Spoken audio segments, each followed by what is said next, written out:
নির্বাচন নিয়ে টানাপোড়েন, এরপর মাঠে গড়ায়নি ঢাকা প্রিমিয়ার লিগ।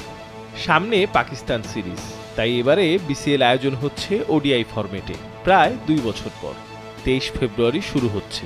রাজশাহীর উদ্দেশ্যে ঢাকা ছাড়তে টিম বাস মিরপুরে বিসিবি প্রাঙ্গণে।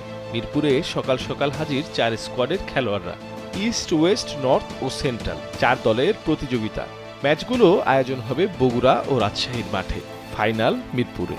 বিশ্বকাপবিহীন এই সময়টায় ক্রিকেটারদের ব্যস্ত রাখতে বদ্ধপরিকর বিসিবি। ইতিমধ্যেই হয়ে গেছে কোটি টাকার অদম্য কাপ। এবারে পাকিস্তান সিরিজ ঘিরে প্রস্তুতি, যে কারণে এবার বিসিএল আয়োজন করা হচ্ছে ওডিআই ভার্সনে, তাও প্রায় 2 বছর পর। টিম বাসে দেখা গেল সাইফুদ্দিন, হাসান মাহমুদ, নাসুম সহ জাতীয় ও ঘরোয়া লিগের বিভিন্ন খেলোয়াড়দের।